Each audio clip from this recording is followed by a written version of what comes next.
seringkali tidak kita sadari, bahkan itu terjadi sebelum proses pengawatan.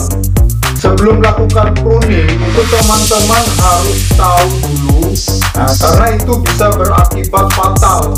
Oke teman-teman, tutorial kali ini saya akan membahas tentang teknik pruning ya. Di sini saya ingin berbagi pengalaman hasil dari pengamatan saya selama ini. Di sini saya punya Ulmus Mikro dan Premna atau Sancang. Kenapa ini dua pohon ini saya hadirkan? Ya ini bisa diketahui perbedaannya. Jadi sebelum melakukan pruning itu teman-teman harus tahu dulu karakter dari pohon tersebut, karakteristik tumbuh daun-daun itu tersebut. Jadi di sini dikhususkan untuk pruning daun saja. Nah, karena itu bisa berakibat fatal. Kalau teman-teman tidak tahu asal melepas daun, itu bisa berakibat fatal. Ya banyak teman-teman bertanya, kok setiap kali saya kawatin kok mati ranting. Seringkali tidak kita sadari. Jadi bahkan itu terjadi sebelum proses pengawatan. Dalam kondisi memang sudah tidak baik. Dalam artian ketika pruning daun. Padahal ini tidak dikawat, tapi kenapa kok mati? Ranting itu mati, tentu bisa terjadi saat tahap awal lakukan pruning. Ya, tentu kalau hanya patah itu kita tahu ya, mungkin bisa tahu. Nah, selain patah juga terkelupas kambium kulitnya.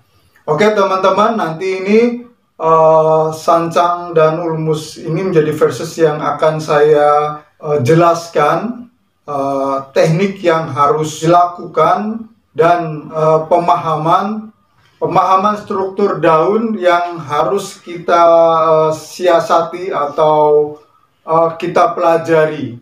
Oke, nanti saya jelaskan untuk lebih detailnya. Teman-teman simak terus, pokoknya jangan setengah-setengah. Karena ya nanti ilmu teman-teman juga akan setengah-setengah ya. Oke teman-teman, silahkan nanti ikuti di studio tutorial kali ini. Oke teman-teman, sekarang di sini ada Ulmus. Kita mulai dari pohon Ulmus Mikro. Kita mulai membahas dari sini.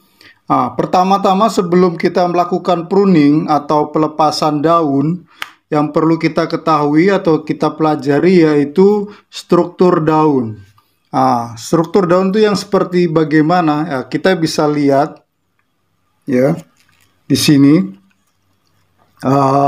Teman-teman coba ingat apa yang saya jelaskan ini nanti, karena akan saya perbandingkan dengan pohon sancang yang tadi. Ya, di sini struktur dari daun Ulmus. Di sini dia zigzag, kurang lebih bisa dilihat seperti ini. Jadi atas bawah selang-seling seperti itu. Kemudian di sini bisa dilihat arah daun ini dia menuju ke arah ujung ya. Jadi ke depan maju, bukan ke belakang. Nah, di situ kita bisa menandai bahwa pohon ini titik tumbuhnya dia ke depan. Jadi bagaimana seharusnya kita melepas? Kalau titik tumbuh seperti ini, silang-silang seperti ini sangat beresiko. Kita melupas dari ujung ke pangkal ke sana, dia akan terkulpas. Nah, jadi dia ketarik seperti ini, set. Nah, di sini dia luka. Jadi terkelupas. Karena ini hanya mata tunasnya ini hanya sebelah. Misalkan kanan ya kanan, dia tidak ada ruas satu seperti bambu. Kalau bambu ruasnya seperti ini, kanan sama kiri. Tapi kalau ini Ulmus yang saya maksud zigzag itu, mata tunasnya sebelah kiri, sebelah kanannya di bawah. Terus gini. Nah, jadi ini penggambarannya kalau ini dikupas, set, nah, di sini akan terkelupas. ya, sebaliknya juga begitu. Nah, itu menjadi faktor menjadi kesalahan fatal itu yang seringkali berakibat mati ranting. Nah, oke, kalau sudah tahu titik itu, struktur tumbuh daunnya, sekarang bagaimana untuk melakukan pelepasan daunnya? Nah, yang pertama, seperti yang tadi saya katakan, ketika ini tumbuhnya ke depan, ke bagian yang termuda, ya, teman-teman jangan dorong dari sini ke sana, tapi dari pangkal ke ujung, ya. Tapi jangan sampai di akhir ujungnya ini juga ketarik, karena ini bisa fatal juga kalau kita butuh masih pembesaran, ngelos, akhirnya terputus, nanti bisa saja mandek. Jadi seperti ini kita tarik seperti ini, ya. Kita tangan sebelahnya di sini untuk jagain tarikan yang langsung dari sini ke batang pangkal ini. Jadi tahan di sini, kita tarik seperti ini. Nah, stop sampai sini. Jadi ini sisakan. Ya, jangan seperti ini, jangan lakukan seperti ini. Ya. Jangan dari bawah ujung. Ini kalau dipegang seperti ini ujungnya, teman-teman bisa lihat seperti ujungnya ini pegang terus ditarik sana, ini bahaya. Ini bisa saja putus. Jadi seperti itu teman-teman. Sebelum melangkah untuk wearing, untuk pengawatan, itu harus kita tahu dulu. Oke, sekarang kita akan bahas perbedaannya sancang, ya. Jadi nanti berikutnya akan saya tampilkan beberapa versus pohon-pohon yang saya pasangkan untuk mengamati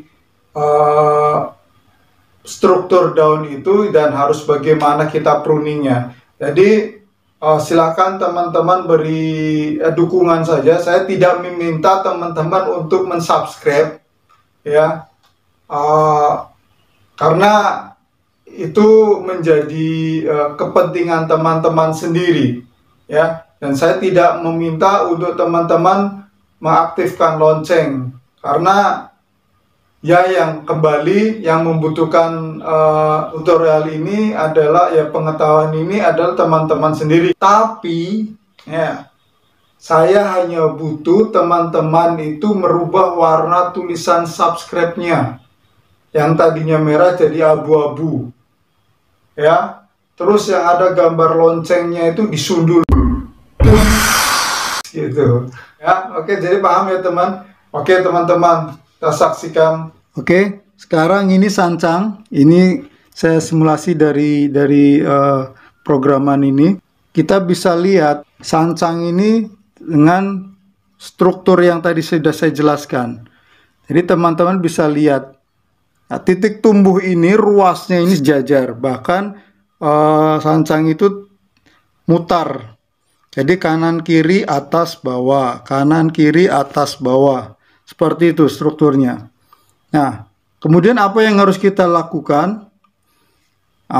Kita pahami dulu, kalau titik tumbuhnya ruasnya seperti itu sangat aman. Ketika kita tarik ke belakang dengan teknik seperti tadi, ke belakang sana, itu dia akan terlepas, dia tidak akan terkelupas. Nah, selain itu, karena juga karakter pohon juga mempengaruhi, tapi cenderung yang sejajar ruasnya itu akan sangat aman ditarik ke belakang, karena di sini ada titik di ruas ini menjadi titik potong. Jadi ketika ini full, dia keliling, jadi kayak contohnya seperti ini, cangkok, jadi kulitnya dikerat semua, jadi keliling, ada titik ruasnya seperti bambu. Jadi itu sangat aman. Nah, kemudian perbedaannya dengan ulmus, kalau ulmus tadi kita tarik dari pangkal ke ujung, ya. Kalau sancang, karena ini tumbuhnya ke depan, dan ruasnya itu seperti tadi sudah ya masuk kategori aman, ya kita harus berlawanan. Kita bisa dorong dari ujung ke pangkal. Nah, seperti ini. Itu sangat mudah. Kalau sancang dari pangkal ke ujung sebaliknya lebih susah. Nah, lebih susah karena berlawanan dengan ruas atau titik tumbuhnya itu. Jadi kalau sancang ini dari ujung kita pegang dulu, tahan supaya ini menghindari putus ya. Kita tarik gini. Nah, itu sangat lebih mudah dan aman, tidak ada yang terkelupas. Ya, kurang lebih seperti itu teman-teman. Nanti saya akan bahas lagi tutorial pruning dengan versus pohon yang berbeda tentunya, karena itu sangat penting untuk teman-teman ketahui sebelum melakukan pruning daun. Ya, terkadang teman-teman bingung kenapa habis pengawatan kok mati ranting. Ya, karena mungkin bisa saja sangat memungkinkan karena tidak diketahui tahap awal pelepasan daun itu sudah fatal, sudah salah. Jadi kita pikir saat pengawatan aja itu bengkok gitu. Padahal tidak bengkok, tapi kenapa mati? Yaitu kurang lebih seperti itu. Oke teman-teman, teman-teman bisa ikutin terus pada session ini, dilihat di list video khusus pembahasan ini, pruning. Jadi saya menampilkan beberapa pohon yang teman-teman bisa pelajari masing-masing. Terima kasih atas perhatiannya, dan untuk teman-teman yang selalu mensupport, selalu menyaksikan. Terima kasih, sampai jumpa di tayangan berikutnya. Ya, oke teman-teman, terima kasih sebelumnya yang sudah menyaksikan. Silakan teman-teman beri dukungan saja.